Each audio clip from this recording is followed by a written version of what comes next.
Just had a low budget, but yet it had wonderful special effects, action, blood, so it made the war scenes even much more, in your face. Just, I'm sorry, a lot of times when you have battle scenes, I may sound like a gore hound, but blood makes it, okay, it's that much more dire, it's that much more, on the line. Now granted, there were no blood in the original Star Wars films, but I'm just saying, I like those films. I'm just saying, they had a lot more other stuff, like actual models and actual aliens, actually suits and a whole bunch of other shit that I could go on forever and ever. But what I'm getting at is, District 9 had a lot going for it. It had a story that I just got invested in more. Maybe it's not an original story either, but maybe it's just a personal preference of the District 9 story was interesting, was not original, but was more meat to it, had more something to it. The prawns, I think they look just as good as the fucking Na'vi, in my opinion. It's just the Na'vi are pretty and slick, and here though, I mean, the prawns were like actual, three-dimensional characters, They want what's theirs, but yet forms a friendship with a human, and I'm going to come back for you, and you believe, I don't know, you just believe in it. There's badass moments, just badass action. And it's not completely fucking, world of CGI. There's some reality base to it. There's some, something to planet on or something. And they didn't have a big fucking budget to do it, which was even more impressive. But I was getting to the film that I was going to mention. You want to know part of the reason why I was not fond of Avatar? I look at other films that to me was just as impressive visually, which to me is the only thing Avatar has going, but it has so much more stuff. And when I talk about fun, when I talk about characters, Fifth Element. Hell, that even looks somewhat like a Na'vi. Just take away the tendrils, mess around with the face a little bit, that's a fucking Na'vi. So, this is a film that was made in 1997, folks. Didn't have the biggest budget in the world. In fact, I'm pretty sure that True Lies, which came out about 3 years before this, had a bigger budget than The Fifth Element. But yet the visuals are impressive, even more so because some of them were based on Earth and taxi cabs and stuff that we know about. But the special effects were beautiful, breathtaking, excellent. To this day, I can pop in and go, you know what, the visual effects are excellent. Had a lot of life to it, but it also had characters that I gave a shit about. Like Bruce Willis. Okay? Cool actor, cool character, Mila Jovovich. Gary Oldman. That's a villain that wasn't just Gary Oldman had personality, he had humor, he was sort of sly, he was almost like a car salesman type. Ian Holm. This guy right here. Played the priest, but it wasn't just your typical the priest. It was a tongue-in-cheek movie. It had its fun. It didn't take itself that seriously. There's fucking creatures in here done with actual practical effects. Action sequences that are actual people doing it. Real sex, not sex, that'd be a different movie.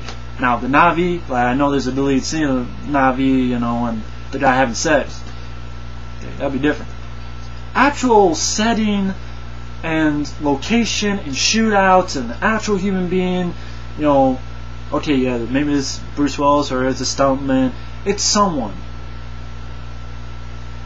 And actual, aliens with great makeup and rubber suits, actual explosions, makes the actresses that much more And again, it's tongue-in-cheek, and they have a lot more fun with the script. Yes, it's not the most perfect plot either, but it had fun with it.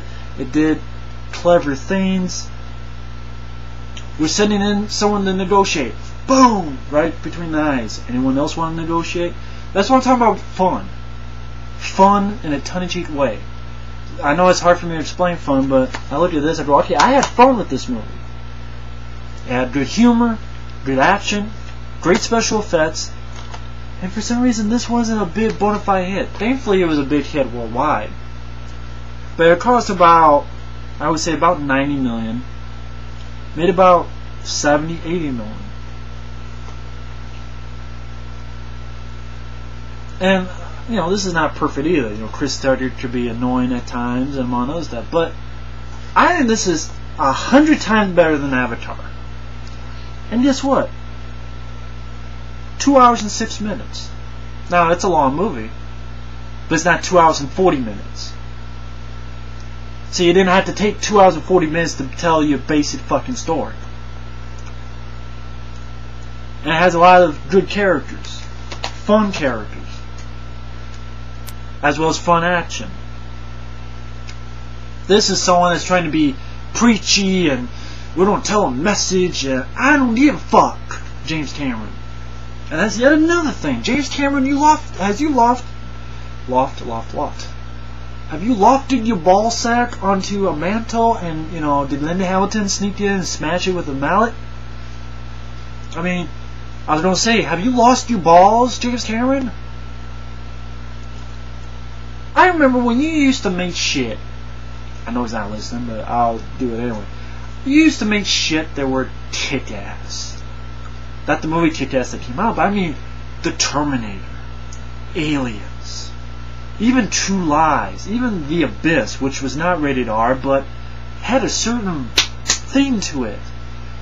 You know, great actors, great emotion that I bought.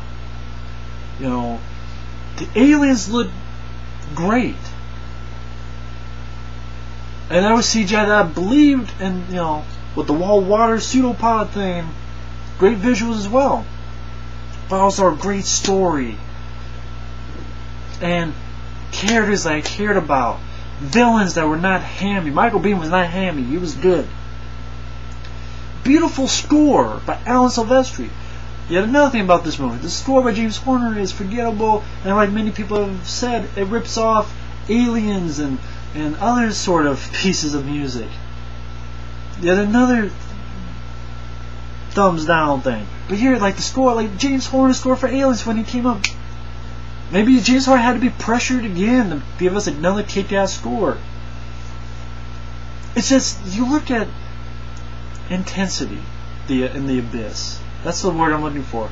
In the other films, intensity or fun. Terminator, Aliens, The Abyss had intensity. Real actors and the special effects and the setting they're in, it was real. Now granted, The Abyss had CGI, but they were actually in the fucking water. They were actually underwater. They actually had to deal with it. And the actors really felt it, really used it to their furthest great acting abilities. The aliens and aliens. If it was just CGI, boom, would have taken away the magic, would have taken away the visceral impact. It's hard to feel visceral impact in these heavily CGI infested movies. At least Independence Day, I'd go back to that. At least they use models and they use great works on models. Fifth Element, you know, they actually use, you know, the cab driver and actual cars, and the setting looks beautiful. But you tell they use some model work and they use some other stuff. Here it's like 100% CGI basically, and it's just like I don't feel any visceral impact as well. Even if it was just models, I don't feel, you know.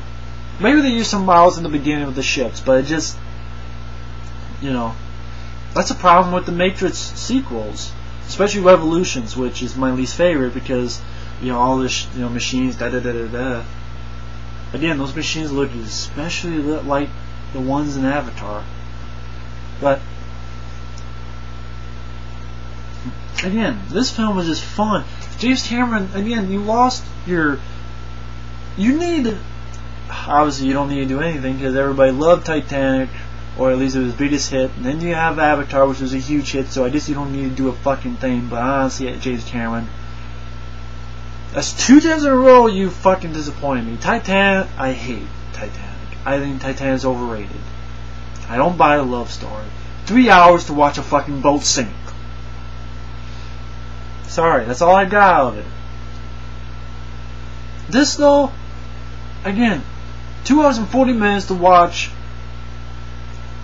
the same typical story. A bunch of, again, teach this girl, cut the things off, fix the face a little bit, boom, you got a Na'vi. I didn't need fucking CGI for that shit.